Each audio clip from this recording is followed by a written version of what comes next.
2, 1, go ahead.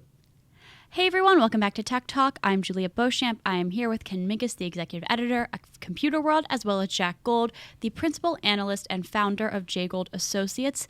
We are streaming live on the Computer World LinkedIn page, as well as the IDG Tech Talk YouTube channel. And today we're talking all things 5G, what it is, what it isn't, is it real?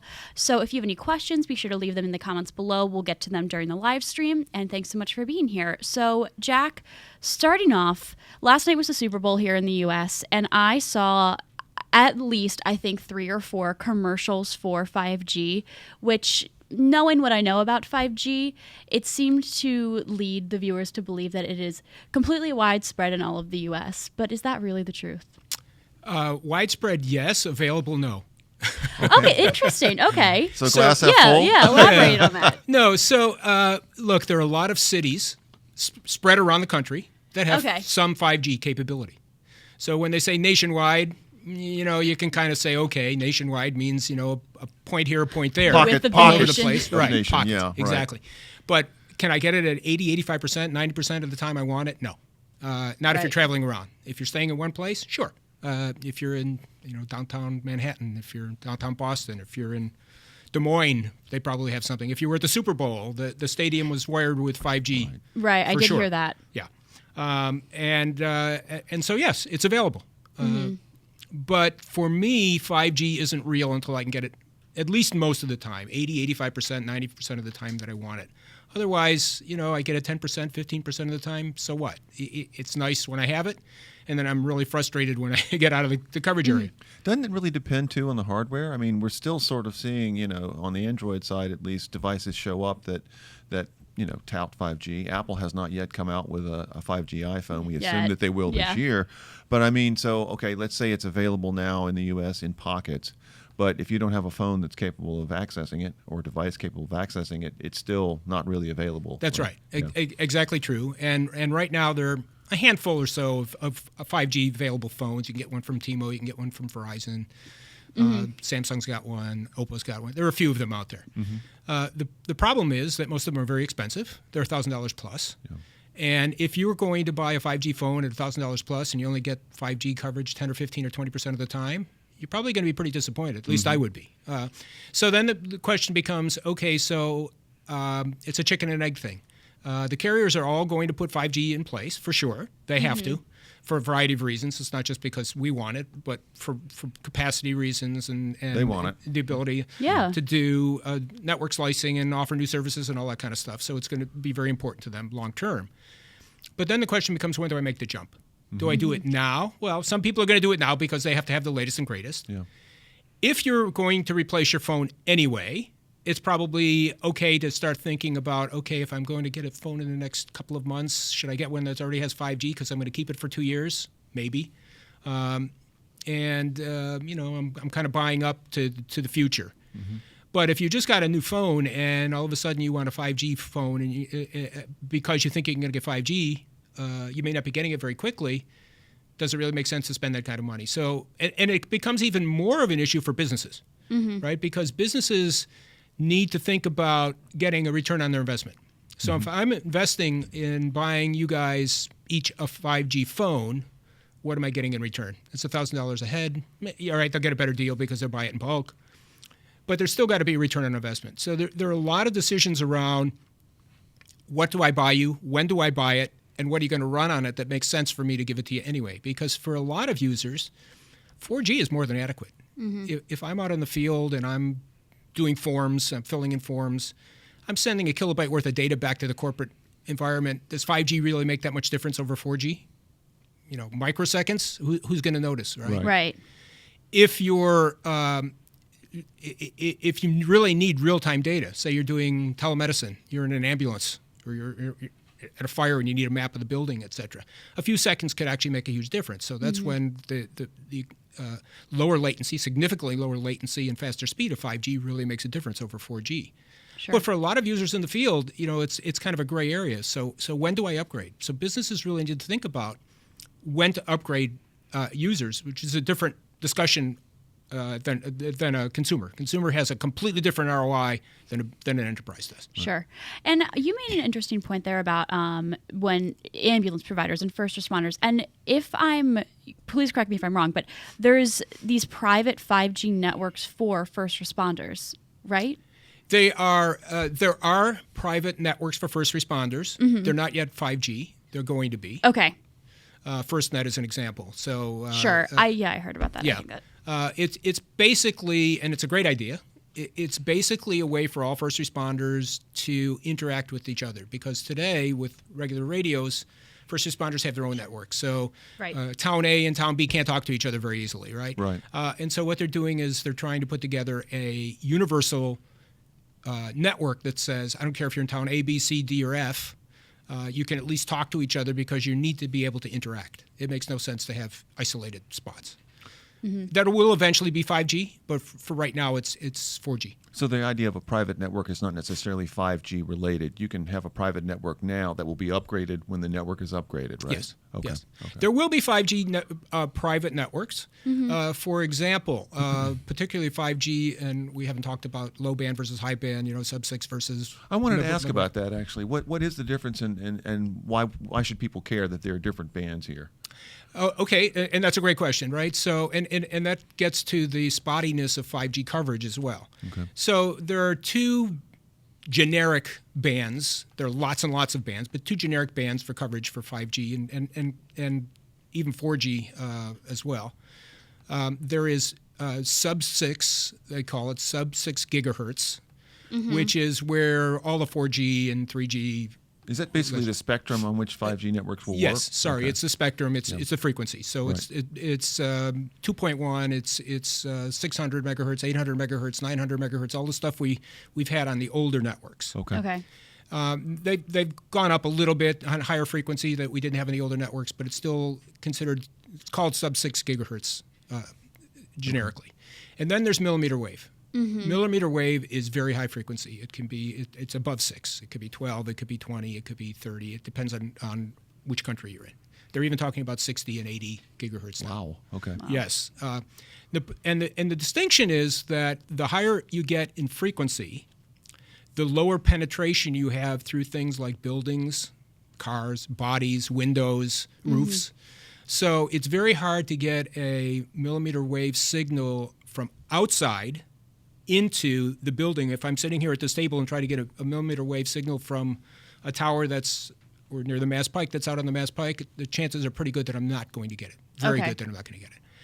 And a lot of the deployments in major venues, so we talked about the Super Bowl, most of the 5G deployments in places like the Super Bowl, in the stadiums and in buildings, and even in private networks, if you want to have something in your industrial setting, are going to be millimeter wave. Okay. Okay. So it's very high frequency. It works great. It's fast. It's reliable as long as you can get a connection. But it's not going to go through rooms.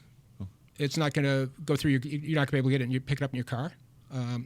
So the distinction is also important because when you buy a phone, you have to understand if the phone has a modem in it that only works with sub-6 or also works with millimeter wave or only works with millimeter wave. And currently, there are some phones out there who only work with one or the other, which Okay. means that if your carrier has both and will deploy both, and they will deploy both eventually, then your phone won't work all the time on all of their cell sites. So it actually gets a bit complicated. Now, the good news is future phones will have both. Okay. Virtually all of them will. It's really just a question of the technology, the chip makers, Qualcomm's, the MediaTeks, et cetera, catching up with what's available, what's going to be deployed. Got it. That's an important distinction. I certainly didn't realize that. I mean, I knew that there were two different sort of types to say of 5G, but I didn't realize that your phone might only be able to use one, and it really does depend on your carrier. Because Verizon is the carrier that's really deploying the millimeter wave, right? They're all going to do it, yes. So Verizon's a Verizon's millimeter. starting with it, right? AT&T is also doing. Everyone's going to do some millimeter wave. The question is Sure. how much, right? Okay. So right now, T-Mobile is done the most at sub-6. It's 600 megahertz, Right. which they tout as being better. It's better in the sense that it penetrates more They'd have to have fewer cell towers because you can propagate the signal over relatively large distances, Okay. potentially a couple of miles. Yeah. Okay. And that's a big deal. They claim nationwide coverage too, which if you have a 5G phone and you wander around, it sort of works.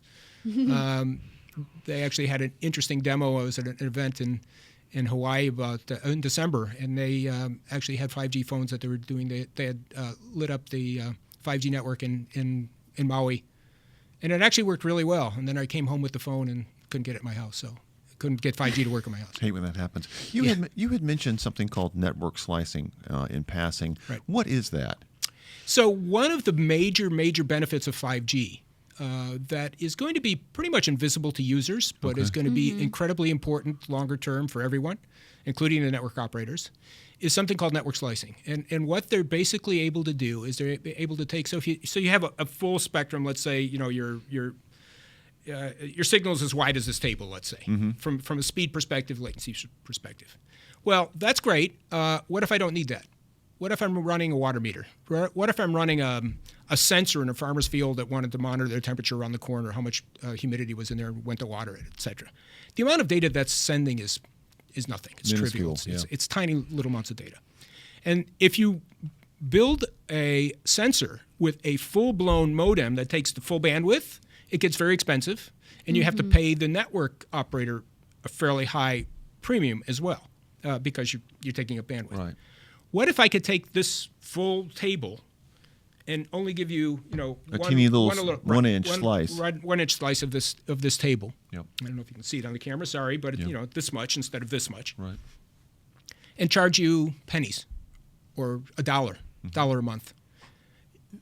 And the modem chip now that you put in your device is much less expensive as well. So this is IoT enablement. Everyone talks about IoT, but they have a special IoT slice that they've already predetermined. So that's one possibility. The other possibility is that we talked about FirstNet responders.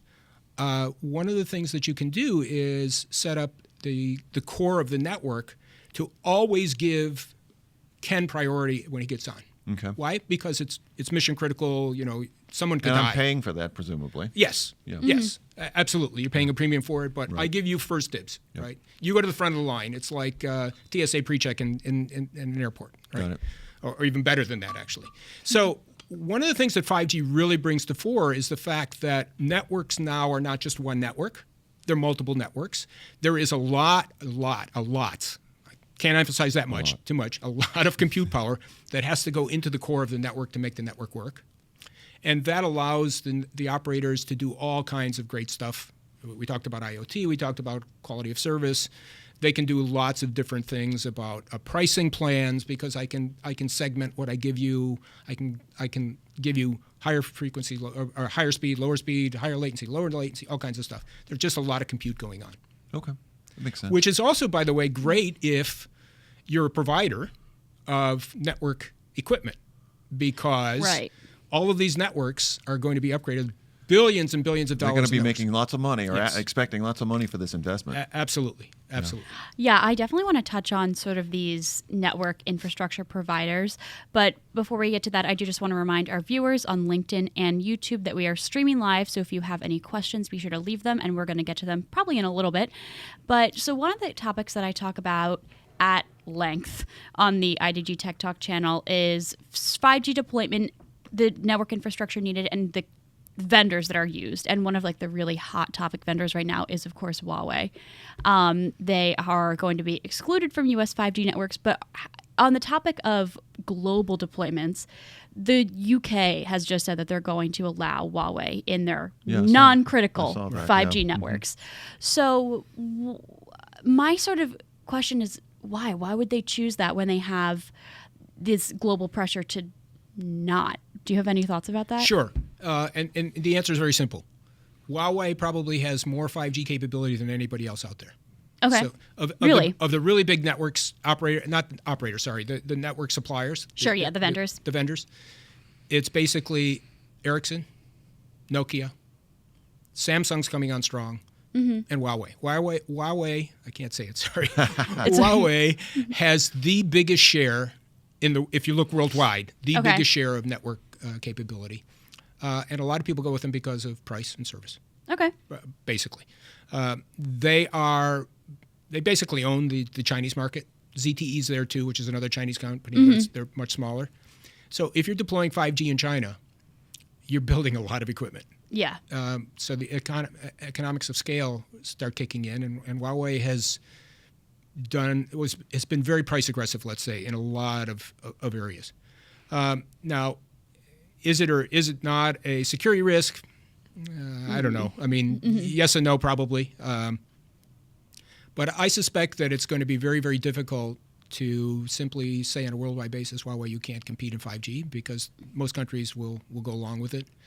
There's a lot of pressure in the U.S. I think it's more political probably than anything, but there could be some, I'm sure there are legitimate security concerns as well, but probably overblown.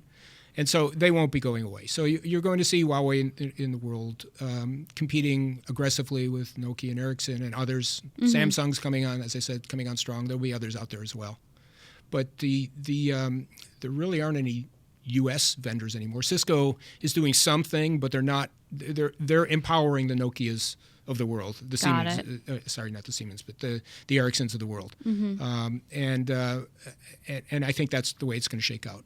Is there a danger that if the U.S. is trying to sort of keep Huawei out, that we might artificially suppress the move to 5G here in the U.S. over the next few years, or is it there's enough competition that it really won't slow the rollouts here in the U.S.? I don't know that it'll slow the rollouts. I think it'll increase the cost.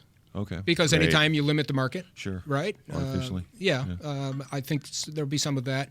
I don't think it'll have a major effect. I mean, it's clearly good for Nokia and Ericsson. They love it. Samsung's starting to pick up some clients in the U.S. as well. They did Korea, basically. They're because they're Korean. They have a leg up there, and once you have an installed base, you can get a lot of expertise on what you should or shouldn't be doing. You learn a lot. So I think the rollout will go very quickly. I actually think the rollout in the U.S. will probably go faster than it does in Europe. Why is that? Really? Because the Europeans tend to be, well, there's a few things. Number one is you're dealing with a lot more vendors in Europe than you are in the U.S. Here we basically have 3.5 primary vendors. Yeah, cellular vendors. Right. Cellular vendors, right? I mean, Sprint. I don't mean to belittle Sprint, but if T-Mobile buys them, and it's, they're almost definitely merging at this point, right? So, but in Europe, not each country has their own, but there's probably a dozen that you have to deal with if you go across all of Europe, and then you have to deal with roaming. Roaming is going to be a big deal in Europe, because if you're Vodafone and you've got strength, I'm making this stuff up, right? Yeah. If you've got strength in Italy and France, and I go to Germany, then I have to switch over to Deutsche Telekom, right? Or my phone doesn't work because there is no Vodafone. So how do you set up the roaming, and are the frequencies the same? And I mean, there's just a lot of. It sounds much more complicated. Yeah. It really complicates everything. That's a good point. And I think probably just like you said, maybe not so much said, but maybe implied, that the freedom to roam between borders, especially within Europe, which is, the countries are much smaller than the U.S., you're going to run into a lot more issues as far as that.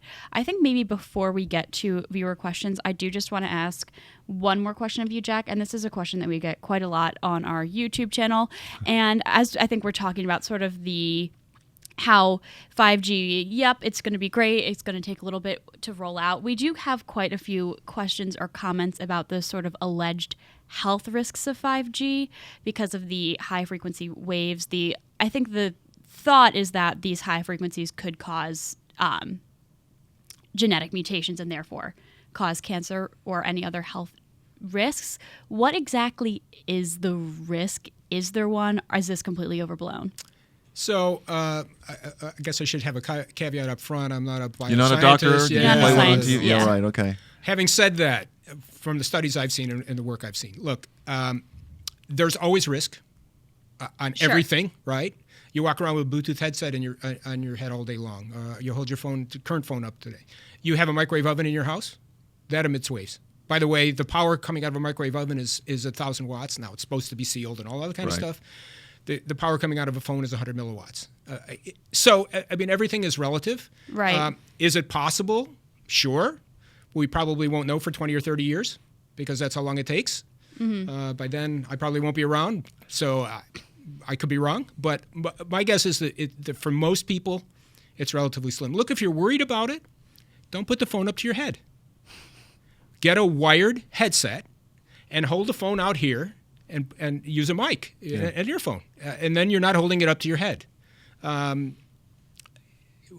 The honest answer, I think, is no one really knows. There have been some studies that suggest that there's some problems. Yes, the higher frequencies are worse, but they also don't penetrate Right. like the lower frequencies do. So it's a trade-off. So I don't think, I mean, I can't give you a definitive answer. I don't think anybody can at There this is time. no definitive answer, it sounds like. I think that's true. Okay, got it. All right. Should we turn to questions and see questions or comments from people who've been watching? Yeah, well, so but the harm, potential harm, that was a lot of questions, a lot of comments about that, but we've just addressed that. We've got a lot of viewers in India, and some are saying they don't even have 4G in some places. 4G there or 5G? I mean, Four. there's some places Four, in the okay. U.S. Yeah. that don't even have 4G. Yeah. And then right? some are saying, why 5G if we have 4G and it works well, or why aren't we working on 4G plus? So just some comments about that, like why 5G when 4G is here? Great question. So let me address it in two ways. When you talk about 4G plus, we've basically done that in the U.S. and in Europe for a while now. It's LTE, LTE plus. It's it's what Verizon called, what AT&T called 5G evolution. Oh, yes. 5GE. That's what I'm 5G, working right. on my phone. Yeah. Right. They like to throw that out there all the Yes. time. Yeah. I think the E stands for eventually more than evolution. Right. Okay. But look, if you're going to make an investment, if you're going to upgrade a network, do you upgrade the network to something that is one generation behind, or do you upgrade the network to That's a good the point. current generation? The cost is, I'm sure there's a difference in cost, but probably over the long-term scheme of things, it's probably not that big of a difference. And in fact, in greenfield environments, it makes a lot more sense to go to 5G than anything else right now, because you're basically looking at future-proofing the network. You're going to have to upgrade it eventually. Why install an older network if you can just install the new network now and do it? Now, I sympathize with India because for a long time they were on 2G and 3G networks. There still are some there. 4G is actually pretty prevalent, at least, again, it's one of these, it's in the big cities. Can you get in the Right. rural areas? Probably not. 5G will be the same way, but it makes no sense not to go to 5G because of the benefits to the network operators will go to 5G no matter what because of the benefits to their operating. To them. Yeah. Yes. Yeah. Their operation cost will go down. Exactly. It goes back to the ROI point that we Yes. talked about at the beginning. Yes. The network operators love what 5G brings. Everyone concentrates on the speed and the latency. What they concentrate on is the operations, Sure. the back end stuff, the OpEx, right? The ability to modify operational expenses, the ability to modify what I bill you Yep. and slice and dice it. Got it. Understood. Got it. More questions? Well, Comments? somebody did bring up developing countries and rural areas. So it sounds like 5G would not be available there. What are their options? What are the options in rural areas? Well, it's like all rural areas around the world. This isn't true just for wireless. It's true for wired, too. There are a lot of places where you can't get cable. And in fact, you'll never get cable. And so people are looking at putting up satellites. Elon Musk is putting up low orbiting satellites to try to bring internet connectivity to areas of the world where they don't have it, where they barely have electricity, honestly. So rural areas is going to be a very difficult situation. You're probably not going to get, well, and the carriers, the operators don't want to put it in there because they can't make any money. You know, if you've got 3 people per square mile, Right. how much can I charge you for my equipment? Yeah. Not enough. Right. So there are schemes in place where they're trying to do this. We did this in the States as well. It's not just in the U.S., but in many countries they're putting a tax on your internet connectivity so that it can pay for some of those rural areas. It's a fund basically, and because the carriers aren't going to put it in without a subsidy, this is a subsidy. But there are a lot of places in the world where it's going to be very difficult to get cellular coverage. There are other places in the world, however, where cellular is the only way they get coverage, right? There is no internet. There's no wired connectivity. And so people were walking around with phones in Africa and parts of India that's their way they do business. They actually make a living on their phones. Interesting. Even if it's a 2G phone, a 3G phone. If you can send a text, you can transfer money. Right. I can send you a PO via text. Texts are easy. I mean, you're talking about literally bytes of data going out. If it takes 3 seconds, who cares? So it's not a simple issue. Rural areas are a big deal because they're behind, but it's economics. It's basically economics, and governments standing up and saying, no, this is important, we'll subsidize it. Got it. I got a question here about infrastructure. So someone's asking, what's needed to change the present network infrastructure if we switch from 4G to 5G? That's a great question. A lot. And this has been going on for a long time, for several years. The older networks are basically run on products, infrastructure products, switches, routers, and the like, that were single-purpose devices. You would go to whomever, I'll pick on Cisco, but you go to Cisco and buy a router, and that's what it did. It was a router. This is true not just for the carrier networks, it's also true for enterprise networks these days as well. Over the last couple of years, all of the carriers have been upgrading to what's called software-defined networking and network virtualization, network function virtualization, NFV. And basically what that is taking out the old equipment that was single-purpose, built for a specific purpose, and replacing it basically with a white box PC server piece of hardware with special plug-in functions on the back end. And so what that allows you to do is it allows you to program whatever you want that function to be into Basically that machine. smarter network, right? Much smarter network, Yeah, right? yeah. It's a compute network. Right. It also allows you to add things like applications on top of it. You can add edge solutions. So at the edge where the network interfaces with the radio, I can load applications. I can load security. I could put in, and they're already doing this, they're putting in AI types of systems so they can monitor what traffic looks like, and they can alter the needs as they need to. That's been going on for years. It's going to continue to go on. And in fact, 5G really doesn't work unless you go that route. Okay. That makes sense. Yeah. Do we have any other questions? Yeah, Michelle? another question here. How is 5G going to push hardware changes compared to what we use today? It's going to be very interesting because it's going to make some big change. I'm assuming they're talking about the end user hardware changes because we just talked about the core networks. 5G is going to, over time, it's not going to happen tomorrow, over the next couple of years, I estimate it's probably going to take 2 to 3 years, it's going to change the way we interact with almost everything. So for instance, you've got PCs in front of you here. Yep. Today we think about 4G, 5G as a phone. In 3 years, you probably will be hard-pressed to buy a PC without a 5G modem in it. Really? Now, you may not want to pay for the service. Yeah. That becomes a question of, talking to AT&T, Verizon, Vodafone, whoever, T-Mo, you want to charge me another $50 on top of the $50 you're charging me for each of my phones? I'm not going to pay it. So Right. that's a pricing concern. But you're going to have a chip in your PC. Your car is going to have a 5G modem in it. And especially as we start getting to autonomous cars, Yeah. you've got to have that kind of connectivity. For vehicle-to-vehicle connectivity? Vehicle-to-vehicle connectivity, Yeah. vehicle-to-cloud connectivity, because there's data that you're going to have to download. But certainly vehicle-to-vehicle, because you're about to cross the street. I got to know that you're about to cross the Yes, street. exactly. I hope the car knows that. Right. Yeah. Well, and that's why latency is so important. Right. I That can't wait 10 split seconds. second Right. and you're, yeah. It's That's got to a- be milliseconds. Yeah. Yeah, that's if that. That's a great point. So there's a lot of stuff. Cameras. Your set-top box. You're probably going to have within the next year or two. Actually, AT&T's already offering this. Verizon's already offering it as well. Instead of having a cable come to your house with internet service, you can have a 5G point of presence in your house that gives you wow. internet service. It's fixed. It's not meant to be like a phone. Right. But it's your alternate. It could even do. It's fast enough. Probably could even do some TV service. Probably not as fast as There's Fios a coming wired to your house. connection, yeah. Right. So there'll be a lot of changes that 5G will bring. Okay. Wow. Maybe just 1 or 2 more questions. Two more. Lawrence, We if got have two more some? here. Yep. Perfect. Okay. Going back to network slicing, somebody would like an example or a use case of what that is. Okay, so let's assume that I have a full network bandwidth.